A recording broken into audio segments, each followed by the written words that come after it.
Jean chapitre 17. On va lire ce chapitre, même si c'est un peu long, mais c'est précieux.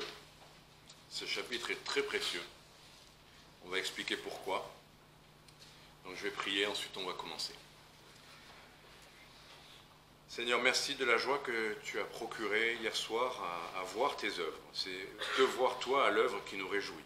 On pourrait dire, on a fait ci, on a fait ça, mais rien de tout ça n'aurait de valeur, d'intérêt ou d'importance si ce n'était toi qui avais agi. Et ce sont tes œuvres dans lesquelles nous avons voulu rentrer, et nous te remercions des capacités, de l'esprit de don de soi-même, d'application de chacun. Nous te remercions de cela. Et Seigneur, en cet instant, nous voulons voir maintenant ce que toi, tu désires encore, par-dessus tout pour nous, et voir et entendre parler de toi, au nom de Jésus-Christ et pour ta gloire. Amen. Jean chapitre 17. Jésus dit ces choses, puis levant les yeux au ciel, il dit, « Père, l'heure est venue.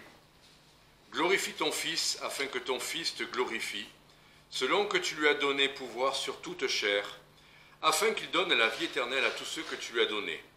Or, c'est ici la vie éternelle qu'ils te connaissent, toi, le seul vrai Dieu, et Jésus-Christ que tu as envoyé. Je t'ai glorifié sur la terre, j'ai achevé l'ouvrage que tu m'avais donné à faire. Et maintenant, glorifie-moi, Père, auprès de toi, de la gloire que j'avais auprès de toi avant que le monde fût. J'ai manifesté ton nom aux hommes que tu m'as donnés du monde. Ils étaient à toi, et tu me les as donnés. Et ils ont gardé ta parole. Ils ont connu maintenant que tout ce que tu m'as donné vient de toi. Car je leur ai donné les paroles que tu m'as données, et ils les ont reçues, et ils ont connu véritablement que je suis venu de toi, et ils ont cru que tu m'as envoyé. Je prie pour eux. Je ne prie pas pour le monde, mais pour ceux que tu m'as donnés, parce qu'ils sont à toi. Et tout ce qui est à moi est à toi, et ce qui est à toi est à moi, et je suis glorifié en eux. Et je ne suis plus dans le monde, mais ceux-ci sont dans le monde, et je vais à toi, Père Saint. Garde en ton nom ce que tu m'as donné, afin qu'ils soient un, comme nous. Pendant que j'étais avec eux dans le monde, je les gardais en ton nom. J'ai gardé ce que tu m'as donné, et aucun d'eux ne s'est perdu, sinon le fils de la perdition, afin que l'écriture fût accomplie. Et maintenant, je vais à toi, et je dis ces choses dans le monde, afin qu'ils aient ma joie accomplie en eux. Je leur ai donné ta parole, et le monde les a haïs, parce qu'ils ne sont pas du monde, comme je ne suis pas du monde. Je ne te prie pas de les ôter du monde, mais de les préserver du malin. Ils ne sont pas du monde, comme je ne suis pas du monde. Sanctifie-les par ta vérité, ta parole est la vérité. Comme tu m'as envoyé dans le monde, je les ai aussi envoyés dans le monde.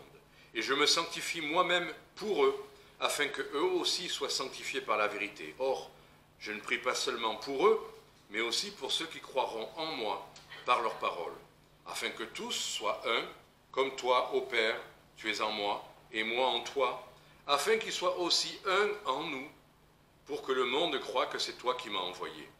Je leur ai donné la gloire que tu m'as donnée, afin qu'ils soient un, comme nous sommes un, moi en eux, et toi en moi, afin qu'ils soient parfaitement un, et que le monde connaisse que tu m'as envoyé, et que tu les aimes comme tu m'as aimé.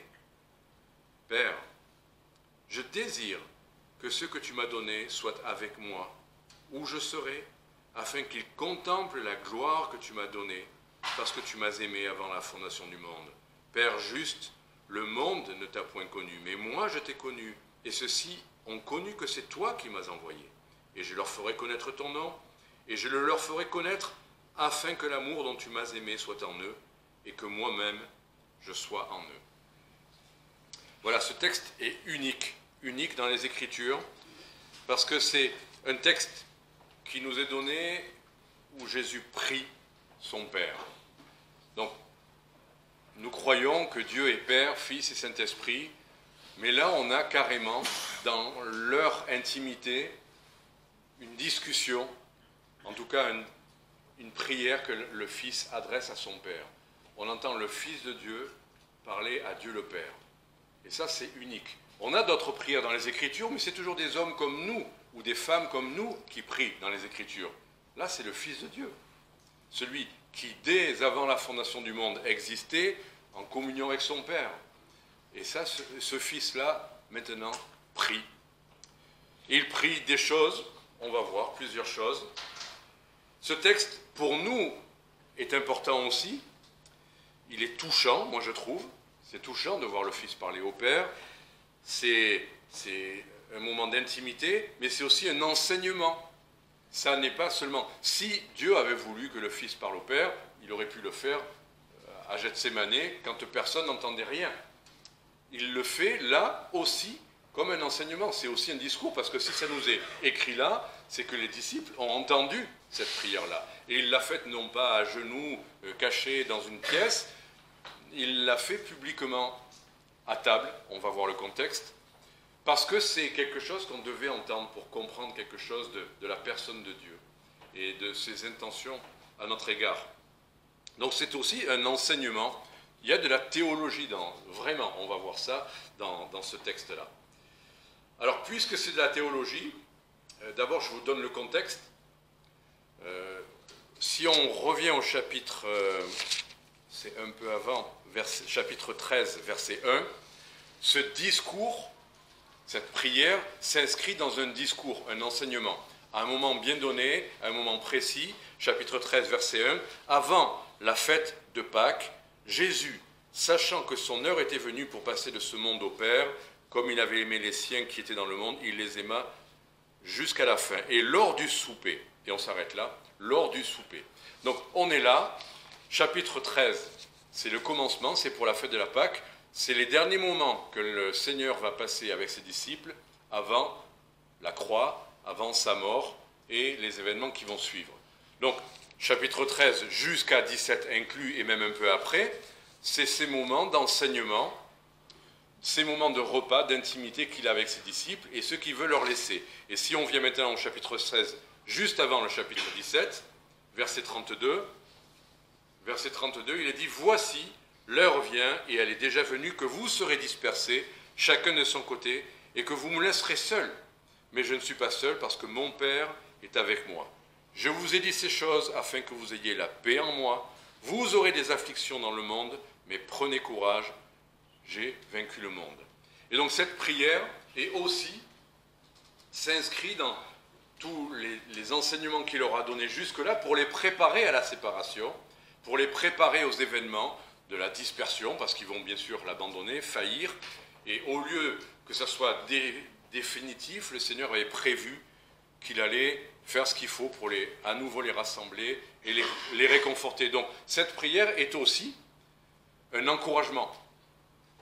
Donc c'est touchant, c'est un enseignement, mais c'est aussi un encouragement pour nous à nous préparer à ce qui peut arriver.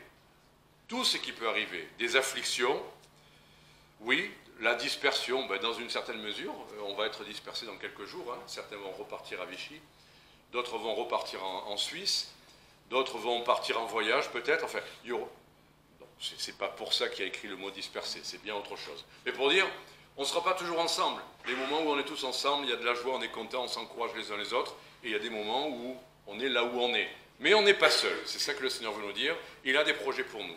Donc, puisque c'est un enseignement, je vous dis rapidement, ne croyez pas que parce que hier on a eu Noël et qu'on est fatigué, on va faire un message de 5 minutes. C'est encore un message consistant, avec de la théologie, de l'enseignement. Il y a 2 erreurs à éviter de ce texte-là. Je ne sais pas, si vous vouliez dire un mot, juste un mot que vous avez vu et qui vous a marqué ou touché dans ce texte-là, quel mot vous diriez? Un. Moi, celui qui m'a d'abord touché, c'est gloire. Mais on y verra. Parce qu'il y a bien plus souvent le mot gloire, glorifié, que le mot un. Mais il y a le mot un aussi. Et ce chapitre, dans la pensée des gens et dans le monde évangélique, est vraiment le chapitre où on se dit, il y a le mot un.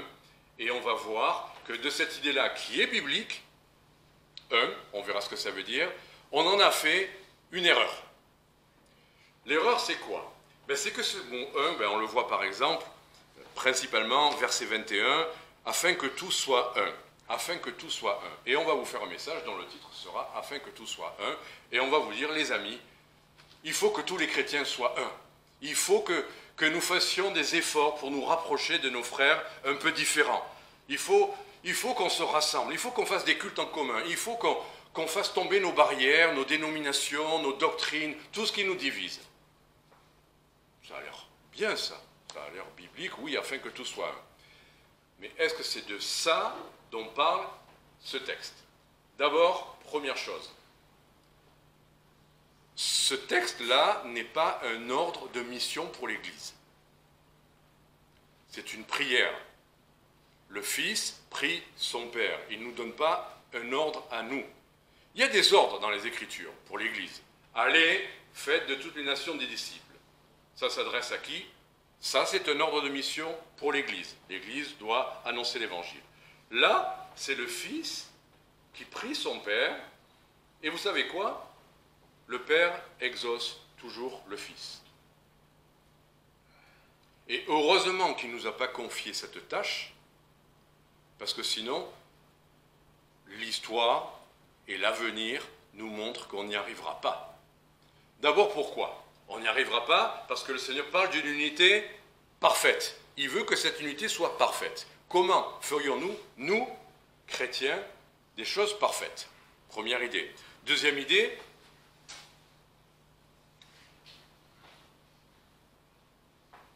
d'abord, je viens de le dire, c'est une prière. Il ne nous l'a pas dit à nous de le faire. Et puis pour terminer sur cette idée-là, verset 17, il est dit « Sanctifie-les par ta vérité, ta parole est la vérité ». Ce qui fait la vraie unité, c'est la parole de Dieu. Et on sait, par expérience, si vous connaissez un peu les efforts des gens qui veulent se rassembler, que ça sera nécessairement, à un moment donné, au détriment de ce qu'ils croient. Oui, bon, vous, c'est vrai que vous avez un accent particulier sur la personne de Marie, mais quand même, on peut s'entendre parce que vous croyez en Jésus, vous croyez que Dieu est Père, Fils et Saint-Esprit. Est-ce que vraiment c'est si important que vous pensiez que quand on prend la scène, Jésus ou Dieu est vraiment dedans et que c'est vraiment ça qui nous sanctifie? Est-ce que c'est si important que vos péchés, vous les confessiez à quelqu'un d'autre et qui peut vous pardonner? Est-ce que c'est... Enfin... Donc si on veut dire, on est un quand même et faisons tous nos efforts pour faire un culte ensemble, malgré nos petites différences, c'est toujours laissons de côté nos différences. L'unité dont parle le Seigneur se fait sur la base de ce qu'on croit. L'Église est sanctifiée comment? Par sa parole, par la vérité. L'unité dont nous parle le Seigneur, elle se fait sur la base des Écritures, pas à l'inverse ou à l'oubli des Écritures. On dit au revoir à nos frères et sœurs qui doivent prendre leur train et ils ne sont pas fâchés. Et nous non plus, on n'est pas fâchés. Voilà, vous écouterez la suite sur Internet. Donc voilà, ce que nous lisons là n'est pas un ordre de mission adressé à l'Église, c'est adressé au Père. Si vous dites quelque chose à quelqu'un, vous ne le dites pas à d'autres personnes qui le prennent pour eux-mêmes.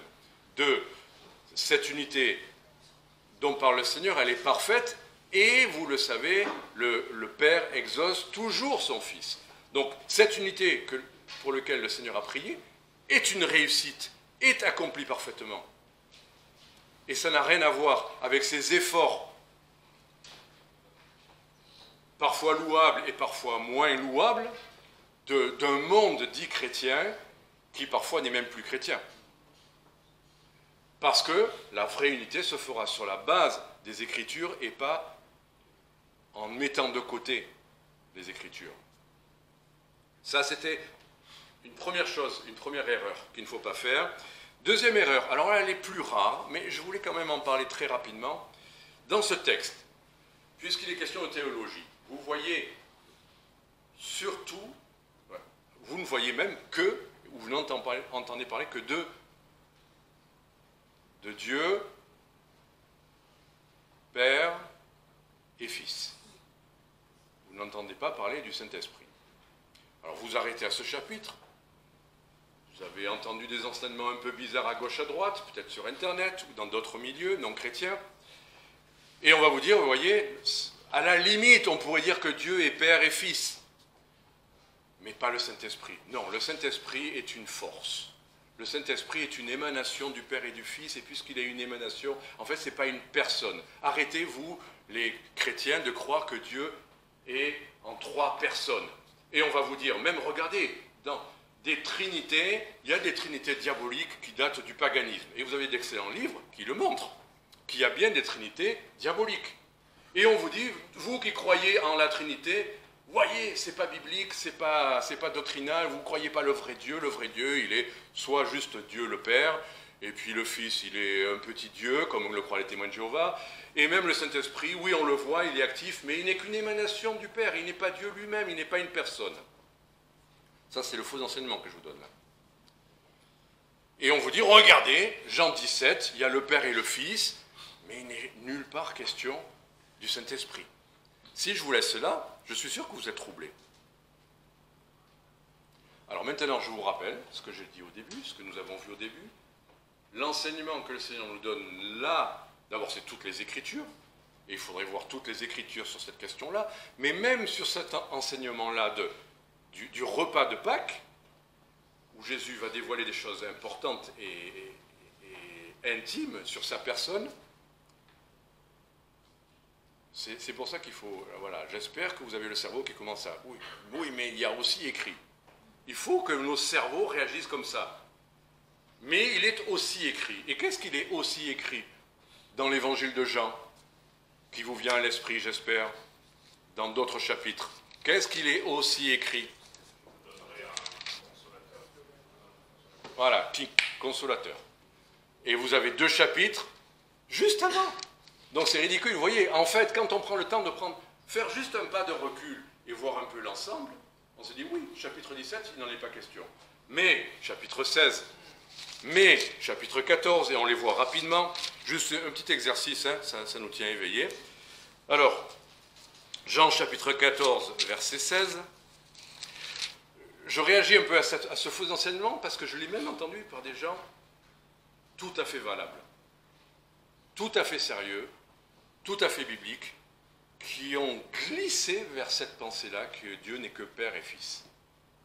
Les témoins de Jéhovah, on le sait, ils disent que le Saint-Esprit n'est qu'une force, et c'était bien que notre frère nous rappelle que le Saint-Esprit n'est pas qu'une force, mais il est aussi une force, hein, parce que dans certains textes, on voit qu'il nous donne la force. Mais, quoi qu'il en soit, il n'est pas qu'une force, il n'est pas que de l'énergie. Et c'est ce qu'on voit dans Jean chapitre 14, versets 16 et 17.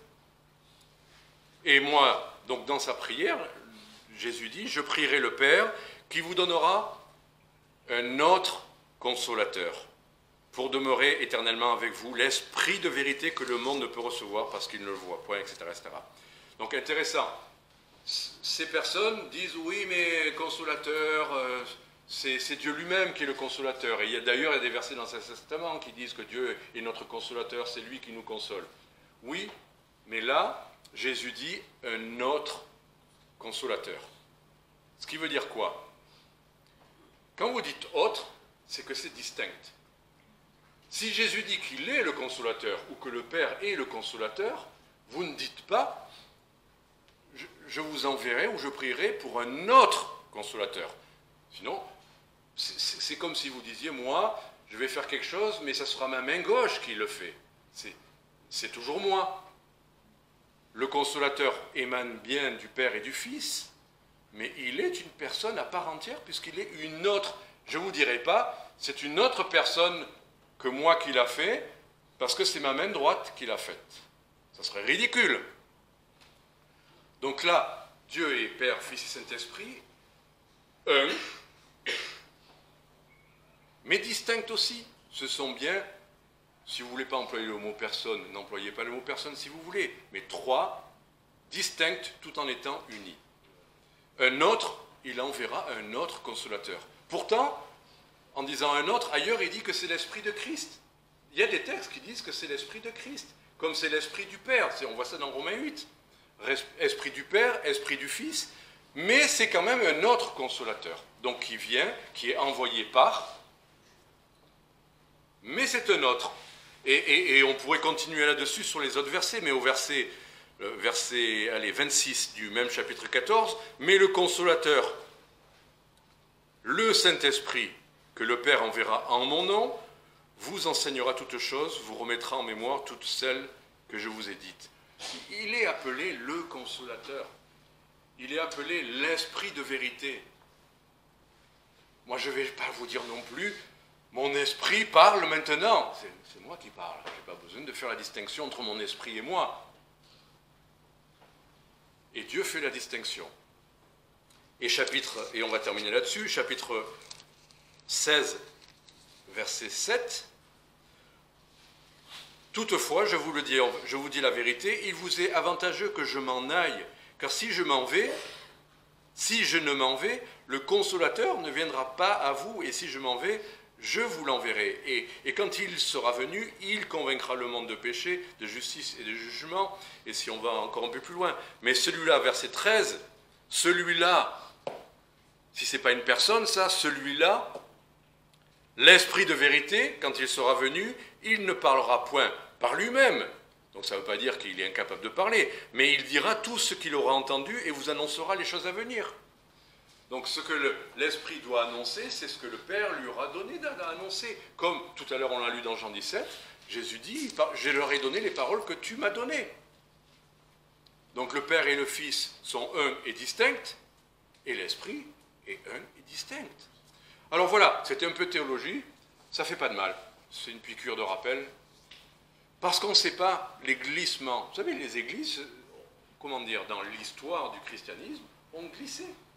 Et ont créé des mouvements qui sont devenus apostats et qui n'ont plus cru vraiment ou à la suffisance du sacrifice de Christ, ou à la personne de Dieu, Père, Fils et Saint-Esprit. Des glissements, des gens qui raisonnent, oui, mais il y a écrit ça. C'est toutes les Écritures qu'il faut prendre ensemble. Et il faut quand même appliquer son intelligence à comprendre ce qui est écrit. Vous allez dire, ça c'est une longue introduction. Mais vous allez voir, la suite ira assez vite. Mais c'est important, ça fait du bien quand même à notre foi d'être confronté à l'erreur pour pouvoir y répondre. Parce que vous serez confronté à des erreurs parfois qui semblent des évidences, des choses qui vous sont dites. On vous cite un verset, mais le diable aussi cite des versets. Et il faut être capable, quand l'erreur vient, quand l'erreur est glissée, à partir de versets, par l'Esprit, justement, que Dieu nous a donné, l'Esprit de vérité, qui doit nous conduire dans toute la vérité, à ne pas nous laisser, comme ça, emmener vers X choses, X dangers. Il faut tenir ferme la parole de Christ. Donc, qu'est-ce qu'on voit dans ce texte? Moi, c'est ça qui m'a touché cette semaine. Ça a commencé avec le mot « gloire ». Mais après, j'ai vu un verset que je vous citerai après, donc je ne vous en parle pas encore. Je vous dirai quel verset m'a le plus touché. Mais on va voir, en fait, que le Père et le Fils s'apportent réciproquement quelque chose. On va voir que le Fils a un désir pour nous, les croyants. Il a un désir. C'est intéressant de savoir ce que Christ souhaite pour nous. Et puis on verra ce que le Fils a fait pour nous dans ce texte. Qu'est-ce qu'il a fait? Et on va voir toute une liste de « je » et puis après des verbes où Christ fait quelque chose. Alors, qu'est-ce que le Père et le Fils s'apportent? C'est au verset 1. Jésus dit ces choses, il lève les yeux au ciel et dit « Père, l'heure est venue, glorifie ton Fils, afin que ton Fils se glorifie. » Le Père et le Fils se glorifient l'un l'autre. Le Fils va glorifier le Père et le Père glorifie le Fils. C'est le but de Dieu que parmi les chrétiens, le Fils soit glorifié. Et c'est le but du Fils que le Père soit glorifié. L'un l'autre ne veulent pas tirer la gloire à eux-mêmes, mais veulent la gloire de l'autre. Je trouve ça intéressant. Et c'est répété à plusieurs reprises, le mot gloire, vous pourriez le prendre, mais je m'en tiens à ça. On pourrait dire verset 5, et maintenant, pour qu'on comprenne ce que ça veut dire glorifier. Glorifie-moi, Père, auprès de toi, de la gloire que j'avais auprès de toi avant que le monde fût. Donc on voit que ce n'est pas que d'un coup, seulement le Dieu, le Père, va faire que les gens sur la terre glorifient le Fils. Ce n'est pas obligatoirement là. Là, ce verset 5 montre que le Fils voulait remonter au Père et retrouver la gloire qu'il avait laissée un instant pour venir prendre une forme de serviteur. Philippiens 2. Existant en forme de Dieu, et là encore, il y a des fausses doctrines. Quand il est écrit, il a abandonné, il a laissé. Vous voyez qu'il n'est pas Dieu, il est serviteur. Les témoins de Jéhovah disent, puisqu'il obéit au Père, c'est pas... Mais non, il existait en forme de Dieu, mais il a pris une forme de serviteur. Et c'est dans ce sens-là qu'il s'est abaissé. Et c'est dans ce sens-là, c'est pas qu'il est inférieur au Père, par nature. Il existait en forme de Dieu, mais il n'a pas, comme dit l'expression biblique, il n'a pas... C'est comment la phrase exacte là Bon, on peut aller le lire, allez, c'est pas grave, ça fait une minute de plus. Philippiens 2. Il n'a pas, verset 6, regardé comme une proie à saisir d'être égal à Dieu. Et là, si on s'en tient qu'à ce verset, encore, les gens qui veulent, ils vont dire, vous voyez, il n'a pas voulu être un égal à Dieu, il n'a pas aspiré à ça. Sauf qu'avant, ça dit, il était en forme de Dieu, il existait en forme de Dieu, il est Dieu. Mais il n'a pas défendu ça, il s'est abaissé, il a pris une autre forme. C'est dans ce sens-là qu'il n'a pas réclamé ses droits de sa divinité en prenant homme, en prenant chair humaine, en prenant humanité. Donc dans ce sens-là, il n'a pas réclamé ses droits. C'est ça que ça veut dire. C'est pas qu'il n'a pas voulu être Dieu, puisque là, finalement, dans Jean 17, on dit « Maintenant, glorifie-moi de la gloire que j'avais auprès de toi. » C'était pour un temps d'abaissement.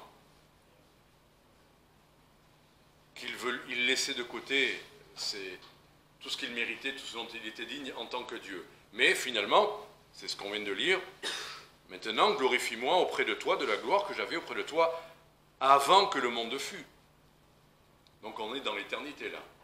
On revient en arrière, et voilà ce qu'il veut retrouver après l'incarnation. Christ, remontant auprès du Père, eh bien, retrouve toute la gloire. Et le Père va à nouveau glorifier totalement le Fils. Ne le laissera plus voiler comme il a été sur cette terre. Deuxième chose que le Père a donné au Fils, qu'est-ce qu'il a donné? Verset 2. Tu lui as donné pouvoir sur toute chair. Toi, le seul vrai Dieu, et Jésus-Christ que tu as envoyé. Pardon, ça c'est la suite. Afin qu'il donne la vie éternelle à tous ceux que tu lui as donnés. Il lui a donné pouvoir. Donc, quand le Père a envoyé le Fils, il n'était pas là pour lui dire sans arrêt, allez, petite illustration de cuisine, quelqu'un veut cuisiner avec moi, et je suis tout le temps sur son dos à dire, mais moi je fais plutôt comme ça. Non, quand vous donnez la responsabilité, vous donnez la responsabilité. Parce qu'avec la responsabilité, vous donnez le pouvoir de faire. Et là, le Père a donné au Fils tout pouvoir sur toute chair. C'est bien le Fils sur terre qui a tout pouvoir. Et tout pouvoir pour qu'il donne la vie éternelle à ceux qu'il veut sauver, à ceux qu'il va sauver, à ceux qui seront sauvés. Là, on ne va pas rentrer dans la doctrine de la prédestination, on pourrait aussi en parler, mais c'est autre chose. Quoi qu'il en soit, le Père a donné tout pouvoir au Fils. Ensuite, et là, ce mot « donner », c'est intéressant de prendre les mots dans un texte. Vous prenez le mot « donner ». Vous le retrouvez 7 ou 8 fois dans ce texte-là. Qu'est-ce que Dieu, le Père, a donné au Fils? Allez, juste, si vous le remarquez un peu. Qu'est-ce qu'il a donné? Est-ce que vous avez vu que quelque chose... Et pourtant, le mot y est 7 fois.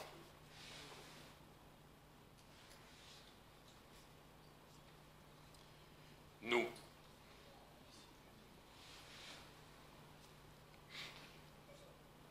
Les chrétiens ont été donnés, c'est-à-dire qu'ils étaient au Père, et le Père les a donnés au Fils. Verset 2, bon, c'est écrit, afin qu'il donne la vie à tous ceux que tu lui as donnés. Verset 6, oui, j'ai manifesté ton nom aux hommes que tu m'as donnés du monde. Donc c'est les chrétiens qui ont été donnés, ce n'est pas toute l'humanité, c'est les croyants, ceux-là ont été donnés. Donc, bon, je ne vais pas vous lire tous les versets, mais il y a le verset 9, il y a le verset 11, il y a le verset 12. Cette expression, sans arrêt, le Fils parle en parlant de ceux qui lui ont été donnés. Qu'est-ce qu'on comprend avec donner? Petite illustration, donner c'est donner, reprendre c'est voler. Le Père les a donnés au Fils, nous appartenons au Fils. Si vous donnez quelque chose à quelqu'un, vous ne pouvez pas venir sonner à sa porte et lui dire eh, « tu peux me rendre… » Mais non, tu me l'as donné. Nous appartenons au Fils. Est-ce que nous comprenons ça? Il y a des conséquences, bien sûr, par rapport à notre service. si on appartient à quelqu'un, est-ce qu'on a le droit de dire je fais ce que je veux, c'est moi qui décide, tu m'appartiens. Ça m'aide énormément, moi, de savoir quand j'aurais pas envie de faire certaines choses ou que je trouve trop compliqué ou je ne sais quoi. Si je sais que Dieu l'a voulu, je lui appartiens, enfin, je lui ai été donné, je ne peux pas dire, je ne vois pas un instrument, je ne vois pas une perceuse dire « Ah non, moi j'aimerais bien être un batteur pour la cuisine, je préfère la cuisine ». Ça marche, on peut faire ça, on peut mélanger des choses avec, mais ce n'est pas fait pour ça. Nous lui appartenons, nous lui avons été donnés. Vous le recevez comme vous le préférez ou comme vous le voulez, mais c'est un fait, avec tout ce que ça peut induire comme enseignement. Deuxième chose, ce que le Fils désire pour nous. Moi, c'est ça qui m'a le plus touché. Est-ce que vous avez vu le verset où c'est clairement signifié ce que le Fils désire pour nous, les chrétiens? Quand je dis nous, ce n'est pas nous, les gens présents dans cette salle, mais nous, les chrétiens de tous les temps. Qu'est-ce que Christ désire pour nous? Est-ce que vous avez vu passer ce mot « désirer » Sinon, j'aurais dit « souhaite » ou... Non, il a dit « désir ». Allez, verset 24. C'est facile quand on a passé une semaine sur un texte pour faire celui qui connaît tous les mots. Vous venez à peine de le lire. Mais le mot « désir », on le trouve au verset 24. « Père, voilà ce que le Fils désire pour les chrétiens. Je désire que ceux que tu m'as donnés, on les retrouve, soient avec moi où je serai, afin qu'ils contemplent la gloire que tu m'as donnée parce que tu m'as aimé avant la fondation du monde. » Là, on est où, là? On est placé où avec ce verset? Au ciel. Alors, quand on voit le mot gloire, on aimerait prêcher sur la gloire, on va voir la gloire parmi nous, et puis cette église va être multipliée par des centaines de milliers, ça c'est la gloire de Dieu. Et la gloire de Dieu, c'est les miracles, c'est les gens qui tombent à la renverse, etc., etc. Ce que Christ a désiré, quand il parle de gloire, il parle de la gloire à venir. Le mot gloire appartient à Dieu et appartient au ciel. Et oui, sur terre, Dieu peut se glorifier, mais le mot gloire dans toute sa plénitude, celle que le Seigneur veut nous donner, celle que le Seigneur va nous donner et qu'il veut partager avec nous, qu'il veut nous montrer. Est-ce que vous faites des choses des fois que vous avez envie de montrer aux autres? Ou de donner aux autres, ou de faire partager aux autres? Oui. On a envie, on dit, c'est moi qui l'ai fait, ou c'est à moi, mais j'ai envie que les autres le goûtent. Mes petits gâteaux. J'ai envie que les gens le goûtent. Et quand les gens sont contents, qu'ils me disent « Ah, je suis content, ils aiment mes petits gâteaux ». C'est pas la gloire, hein? Un peu. Non, je plaisante. Mais voilà ce que le Seigneur désire. La gloire lui appartient, la gloire lui revient. Mais il veut la partager, il veut nous la montrer, il veut nous montrer qui il est. Nous avons entreaperçu, nous l'avons connu sans l'avoir vu, mais nous le verrons. Et quand on vit sur terre avec nos problèmes, avec les difficultés qu'on va traverser, les doutes qu'on peut avoir, mais ça m'arrive de ne pas avoir mes pensées là-dedans. Mais ce qui va déterminer ma vie, c'est bien ça, cette éternité-là. Il y a des choses qu'on peut supporter sur terre, qui peuvent être longues et dures, mais on peut les supporter parce que ça n'est rien par rapport à ça. On va voir la gloire. Et peut-être qu'ici-bas, on ne la verra pas. Peut-être qu'ici-bas, on ne verra pas les fruits à notre travail. Peut-être qu'ici-bas, on aura toujours mal au dos ou je ne sais quoi. Mais peu importe. On peut traverser ça, on peut supporter ça et aller jusqu'au bout parce que le Seigneur souhaite nous montrer toute sa gloire. On n'a rien vu. On a à peine goûté. Ça s'appelle les arts de l'esprit. Qu'est-ce que c'est? Oh là là, j'ai les arts. Vous imaginez? Oh, ça me suffit les arts. Je m'en vais, je m'enfuis. Et je prends ça. Mais non, les arts, ça veut dire que tu vas avoir tout après. Donc avoir ça dans notre champ de vision, ce que le Seigneur désire nous montrer, et il le dit, il y a le mot gloire, c'est sûr, mais qu'il soit avec moi. Que Jésus dise, je veux que vous soyez avec moi. Ça vous touche pas, ça? Que le Seigneur désire que vous soyez avec lui? Ah non, Seigneur, je suis un pécheur, je ne mérite rien. Mais qu'est-ce qu'il désire, lui? qu'on soit avec lui, là où il sera, là où il est actuellement. Parce que là, il disait là où je serai, il n'était pas encore remonté au Père. Et qu'il contemple la gloire que tu m'as donnée. Et voilà. Donc voilà ce que le Seigneur désire. Il nous projette dans le ciel, dans l'éternité. Et quand même, verset 14, il dit de nous, je leur ai donné ta parole, et le monde les a haïs parce qu'ils ne sont pas du monde comme je ne suis pas du monde.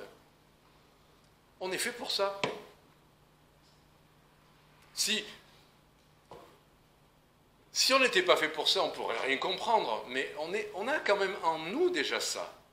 Le Saint-Esprit de Dieu qui connaît tout ça. Donc on a quelque part de notre propre nature cette attraction, même si on ne le sent pas, si on croit qu'on est toujours attiré vers le péché, vers le mal, vers la tentation. Il y a cette attraction vers le bas, mais on a aussi, par nature, c'est pour ça qu'on est là ce matin. C'est pour ça qu'une famille était là hier soir, a fait des kilomètres et est revenue ce matin à l'heure. C'est pas parce qu'ils sont merveilleux, ils sont peut-être merveilleux, hein, je ne sais pas. Mais peut-être pas. Peut-être qu'ils sont humains comme nous. Mais il n'empêche, ils ont une attraction vers ce que Dieu est, ce qu'il veut leur donner. C'est ça qui fait qu'on est là ce matin. On aurait pu dire, oh là là, trop crevé, ce matin on ne se lève pas, ça va. Mais non, on avait faim, moi j'avais envie d'être là ce matin. Puis j'avais ce texte aussi, je voulais vous partager quand même. Je me dis, il y a la fête, mais il y a la parole de Dieu, et puis il y a ce que le Seigneur nous montre. Alors donc, c'est notre nature, et il le répète, verset 16, regardez même, si vous n'avez pas encore accepté cette idée, verset 16, « Ils ne sont pas du monde, comme je ne suis pas du monde. » Oh, mais non, on va dire, non, pas comme toi, nous, on n'est pas du monde, parce qu'on a... Dieu nous dit même, on n'est pas fait pour ce monde.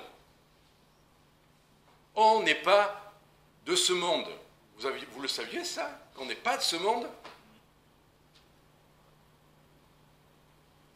Vous voulez lui ressembler? Vous voulez vous laisser attirer par ces choses-là? Vous voulez penser comme le monde parce que le monde pense ça et veut ça? Mais on n'est pas de ce monde. Et c'est ce que, si vous ne le croyez pas, c'est Jésus qui le dit. Et c'est lui qui a raison. Comme je ne suis pas du monde, il veut dire on n'est pas fait pour ce monde. Voilà. On est fait pour l'après. Alors, après, il va nous expliquer, verset 15, « Je ne te prie pas de les ôter du monde. » On vit quand même dans ce monde, non? Vous avez remarqué? Quand on va sortir, on va manger, il y aura... Voilà. On est dans ce monde, mais le Seigneur ne va pas nous ôter de ce monde, mais il veut nous préserver du malin. Ne pas être de ce monde, ça veut dire, pratiquement, concrètement, se préserver du malin. Et c'est pas en se cachant dans les montagnes, dans une caverne, tous à l'écart, 7 fois par jour de chanter des psaumes, en grec, en latin, en néerlandais, en ce que vous voulez, qui fait qu'on n'est pas de ce monde. Non, ne pas être de ce monde, c'est être dans ce monde, mais se préserver du malin. Et se préserver du malin, on a notre petite part à faire, mais c'est Dieu seul qui peut le faire. C'est pour ça qu'il prie. Je te prie de les préserver du malin. Nous avons une protection. Vous savez, il y a la guerre actuellement dans plusieurs endroits du globe. Et il y en a qui pensent qu'ils ont, grâce à de la technologie, ils ont un bouclier qui empêchera les ennemis de les atteindre.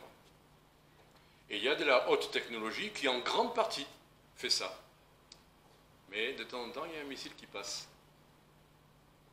et qui atteint. C'est pareil pour nous. Le Seigneur nous préserve du malin. Il le préserve de bien des manières, par son esprit, par les circonstances. Mais il peut arriver que des choses passent et qu'on soit frappé. Parce que le diable veut nous détruire, veut nous nuire. Mais ne croyons pas que c'est nous, à coups d'épée ou je ne sais quoi, qui allons empêcher toutes les attaques de l'ennemi. C'est le Père qui nous protège. Et Jésus, dans ce qu'on appelle le Notre Père, il dit quoi? Préserve-nous du malin. Jésus a prié, on pourrait dire, ben, ça suffit, donc maintenant je suis cool. Ben non. Nous aussi, nous devons rentrer dans cette prière et demander au Père. Et Jésus nous a enseigné à demander au Père de nous préserver du malin. Il y a notre part, se garder de certaines choses, et puis il y a la part du Seigneur, et il y a la prière qu'on doit faire au Seigneur de nous préserver. Voilà, donc ça c'est ce que le Fils désire pour nous, et là je vais vous faire une rafale. Une rafale de ce que le Fils a fait pour nous. L'avantage d'une rafale, c'est que c'est des cours rapprochés qui ne seront pas trop longs, pour ceux qui s'inquiètent de la durée, parce que là j'ai au moins 12 points. Si je vous développe les 12 points, alors là c'est pas une rafale, là c'est tac, tac, tac, non, c'est une rafale. Verset 4. Et chacun de ces versets, je vous dis bien, chacun de ces versets m'a touché. Chacun de ces versets et ce qu'ils disent que le Fils a fait pour moi est à la fois une certitude que le Fils l'a fait, donc pour la foi, si Christ a prié ça, il a été exaucé. Et deuxième chose, c'est aussi un exemple pour ce que je dois faire moi. Quand je dis moi, c'est vous, c'est nous. D'accord ? Efficace, on peut le croire, et exemplaire, pour que nous aussi, en partie, on puisse le faire. Verset 4. Allez, je vous dis verset 4. J'ai achevé l'ouvrage. J'ai achevé l'ouvrage. Christ a terminé, a tout accompli pour que nous soyons parfaitement sauvés, que nous allions dans la gloire. D'accord ? Tout est accompli. Pour nous, c'est pas compliqué, terminez ce que vous commencez. Ne jamais rien laisser en plan. Courir la course jusqu'au bout, jusqu'au dernier souffle. C'est à la fin d'une course. L'apôtre Paul n'avait qu'un désir, il le disait, il voulait achever sa course avec joie, c'est-à-dire la joie d'avoir accompli ce qu'il avait à faire. La joie, c'est pas que tous les jours c'est facile. Une course, c'est pas facile. Chaque pas est difficile, comme nous, chaque jour est difficile. Chaque jour est un pas supplémentaire où il y aura des peines, à chaque jour suffit sa peine, voilà. Mais il y a aussi la grâce de Dieu, donc à chaque jour c'est un pas. J'ai achevé l'ouvrage. Verset 6.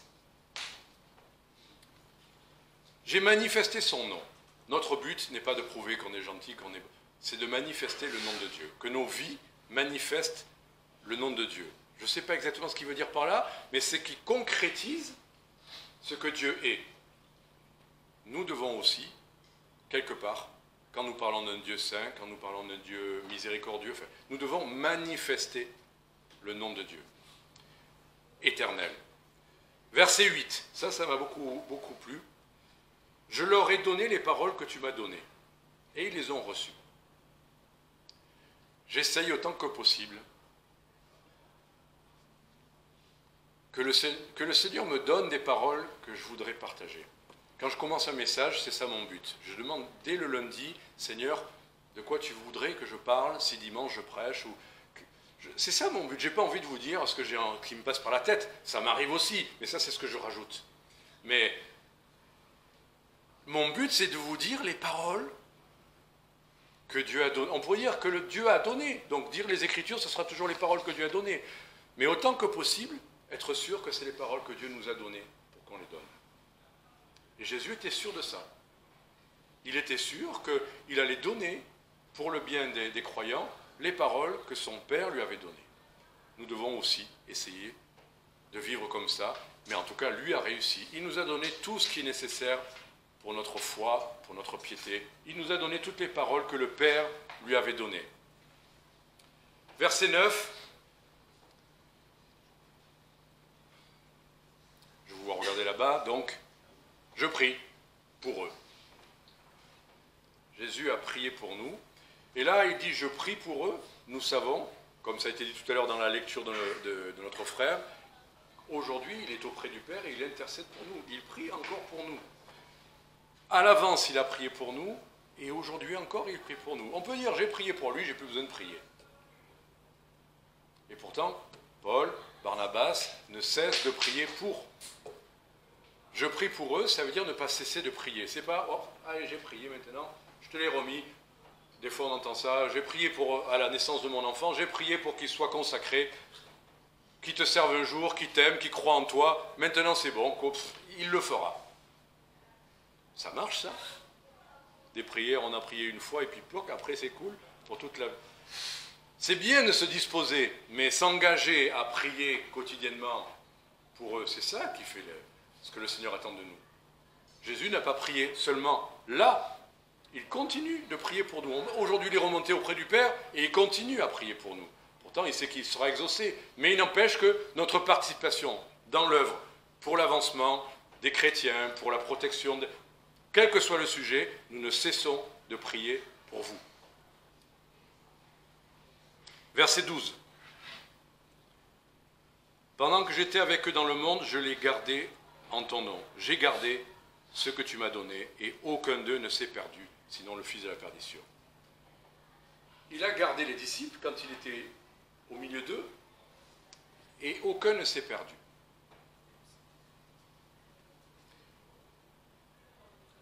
Il y a quelqu'un un jour qui a dit « Est-ce que je suis le gardien de mon frère ?» Ça vous dit quelque chose cette phrase? Ça c'est l'esprit de Caïn.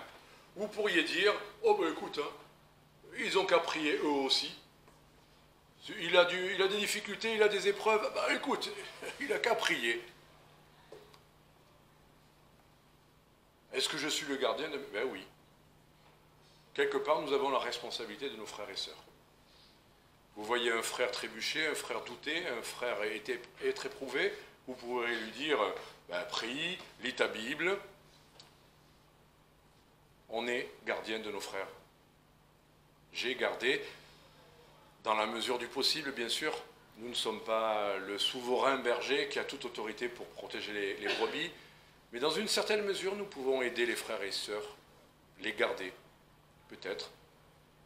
Leur dire une parole d'encouragement, de réconfort à un moment où ils sont sur le point de tomber, peut-être les inviter à un moment où vous sentez qu'ils sont seuls, peut-être prier pour eux, peut-être les écouter patiemment, peut-être avoir une parole de, j'ai envie de dire encouragement parce que j'hésite à dire de correction, parce que là, les chrétiens sont plus faciles à trouver des paroles de correction que des paroles de réconfort. Moi j'hésite, hein, les paroles de correction. Je prie vraiment à chaque fois. Je dis Seigneur, parle-toi, parle-lui. C'est trop risqué.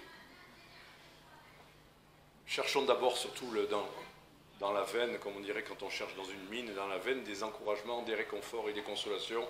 Avant de creuser, c'est plus facile de creuser dans les corrections. Enfin voilà, j'ai gardé. Verset 13. Je dis ces choses afin qu'ils aient, voilà, je dis ces choses dans le monde afin qu'ils aient ma joie accomplie en eux. Chercher la joie des autres, c'est une bonne chose.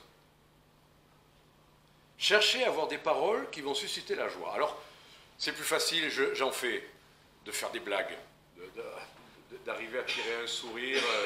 On est content, c'est sympa de plaisanter. Je le fais aussi, ça détend un peu des fois. Mais chercher à générer la joie, parce que ça, la joie, c'est dans les cœurs. Là, il faut vraiment que le Seigneur nous dirige. Parce que quand les cœurs sont tristes, essayez de faire naître la joie dans un cœur attristé, dans un cœur éprouvé, ou un cœur indifférent. Faire apparaître la joie, c'est dur. Là, vous êtes là en train d'essayer de souffler, des fois, espérer qu'il y ait une petite braise.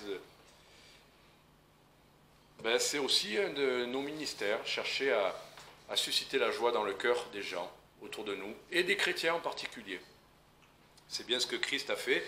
Il leur a dit ces paroles afin que la joie soit accomplie en eux. Et si vous voyez un peu de joie, vous pouvez même souffler dessus, au lieu de simplement dire bah, « ça va, il en a un tout petit peu, je passe à autre chose ». Comme un feu, ça peut être juste réveiller une braise, ça peut être enflammer d'autres brindilles, et ça peut être de souffler bien dessus pour que même les bûches prennent. Que nos paroles suscitent la joie. Verset 18, allez, il n'en reste plus que 4, on arrive. Comme tu m'as envoyé dans le monde, je les ai aussi envoyés dans le monde. Normalement, on doit faire les choses parce qu'il faut les faire, mais aussi pour que d'autres ensuite les fassent. Et je suis très heureux de voir quand quelqu'un fait bien quelque chose, mais qu'il est en train déjà d'avoir quelqu'un à côté de lui qui commence à former pour faire la chose aussi bien. On est envoyé, mais Jésus a été envoyé par le Père. Il pourrait dire, je fais tout, et maintenant c'est l'Esprit qui va tout faire. Non, il a formé ses disciples, et il les a envoyés à son tour. Et nous, aujourd'hui, le Seigneur nous envoie. Lui, il a été envoyé par le Père, et nous, aujourd'hui, nous sommes aussi envoyés par le Fils. Et nous devons essayer de préparer le moment où nous ne serons plus capables d'être envoyés et que d'autres doivent être envoyés. Transmettre. Vous faites bien quelque chose, tant mieux. Trouvez quelqu'un pour lui apprendre. Pour parler de petits gâteaux, j'ai envie d'apprendre à mes enfants à les faire, maintenant que je suis content du gâteau. Ils n'ont pas très envie, ça m'agace. Ils comprendront un jour, ils regretteront un jour peut-être de ne plus avoir accès aux petits gâteaux. Mais voilà, cherchons, si vous faites quelque chose bien, cherchez quelqu'un à qui le transmettre, qui lui-même saura bien le faire pour un jour, non seulement le faire, mais transmettre. De Timothée le 2, ce que tu as connaissez, appris, reçu de moi, transmets-le à des hommes fidèles qui, quoi ? Fidèles qui, à leur tour, soient capables de l'enseigner à d'autres. 4 générations. C'est pas juste toi qui le fais bien, trouve quelqu'un qui le fera bien. Non, trouve quelqu'un qui non seulement le fera bien, mais sera capable de le transmettre. Il faut voir ça, cette capacité à l'enseignement et à transmettre. C'est aussi ce que nous devons faire. Verset 19, celui-là m'a beaucoup touché. Je me sanctifie moi-même pour eux, afin qu'eux aussi soient sanctifiés par la vérité. Qu'est-ce que ça veut dire ? Jésus, c'est pas comme nous. Nous, on dirait se sanctifier, ça veut dire purifier notre vie. Mais non. Se sanctifier, c'est se mettre à part. C'est se réserver pour. Oui, se mettre à part, se sanctifier du péché, bien sûr. Non, c'est pas grave, je couvrais le bruit. Donc quand Jésus dit « je me sanctifie moi-même », évidemment qu'il ne parle pas de péché. Il n'a pas besoin de se sanctifier, se purifier du péché. Mais il n'empêche qu'il faisait tout ce qu'il pouvait pour bien se préparer, pour bien se mettre à part, pour pouvoir vraiment transmettre ce qu'il avait à transmettre. Des fois, je passe plus de temps que je pensais à préparer ce message. Mais je me dis, je me sanctifie moi-même. Je m'empêche de faire certaines choses, je ne perds pas mon temps à en faire d'autres. Ça m'arrive d'en perdre du temps. Mais en tout cas, j'essaye pour le bien de ceux qui vont entendre, pour qu'eux-mêmes soient sanctifiés par la vérité, je fais tous les efforts possibles. Je me mets à part. Je réfléchis, je prie, ou je lis autre chose. Et ça, on doit faire ça aussi. Vous voulez être utile aux frères et sœurs ? Mettez-vous à part pour le Seigneur. Sanctifiez-vous. Et vous verrez que vous serez bien plus utile. Une épée émoussée, il faut beaucoup plus d'efforts. Une épée bien aiguisée, ça coupe tout seul. Verset 22. Je leur ai donné la gloire que tu m'as donnée. Voilà. Jésus allait recevoir la gloire qu'il méritait, mais ce n'était pas que pour lui. Il voulait avoir ça pour la leur donner. Être glorifié pour pouvoir leur montrer cette gloire. Pour qu'ils puissent goûter à cette gloire. Dans la pratique, pour nous, ça veut dire, si on reçoit un peu de quelque chose, que ce soit pour le transmettre à d'autres, que d'autres soient glorifiés. Si vous avez bien fait quelque chose, que ce ne soit pas pour vous glorifier, mais que ce soit peut-être fait pour encourager certains, oui, vous pouvez vous sentir glorifié dans le bon sens du terme, pas tirer orgueil, mais vous avez bien fait ça. Vous avez bien chanté la chorale. Vous avez fait les efforts qu'il fallait. La basse a bien travaillé, la mélodie a bien travaillé, les haltes ont bien travaillé, on a travaillé ensemble. Vous avez bien travaillé quand le buffet a été si bien... On va dire c'est des détails, ça on s'en moque. Non! Je vous assure que les gens retiennent le fait qu'il y avait de l'abondance, des belles choses et des bonnes choses sur cette table. On va dire, mais non, c'est que la nourriture. Ne vous inquiétez pas. Les gens savent aussi apprécier et voient quoi là-dedans? Ils voient qu'on a cherché à les honorer. La table, d'avoir nettoyé après. Merci à celles et ceux qui ont tout rangé et nettoyé après. Et on tire autant de gloire de ça que d'avoir joué, chanté, joué de la guitare. Chacun a fait sa part. Lu une poésie, l'avoir fait avec cœur. Qu'est-ce que les gens ont vu hier? Ils ont vu une église qui voulait leur bien. Une église, pas juste, wow, super prédicateur, wow, super orchestre. Ils ont vu de manière morcelée, mais unis, chacun qui voulait les bénir et qui voulait qu'ils soient bénis par la vérité. C'est ça que les gens retiendront. Que tout et que tout le monde ait voulu participer. Même peut-être que vous n'avez pas chanté, mais que vous étiez là et vous avez prié, vous avez fait une vidéo, vous l'avez transmis à d'autres. Bénédiction. Chacun a fait ce qu'il a pu faire. Chacun pour sa part. Recevoir un peu de gloire pour la transmettre à d'autres. Et voilà, ça c'est la fin vraiment. Verset 26. Et je leur ai fait connaître ton nom. Et je leur ferai connaître afin que l'amour dont tu m'as aimé soit en eux et que moi-même je sois en eux. Moi je suis béni de l'amour du Seigneur, de le connaître. Plus je comprends ce qu'il est, et plus je me sens aimé, et plus je l'aime. Et plus j'ai envie de l'aimer, et d'aimer son Église, et d'aimer ses enfants, et d'aimer les gens, et connaître son nom. Que le Seigneur vous bénisse.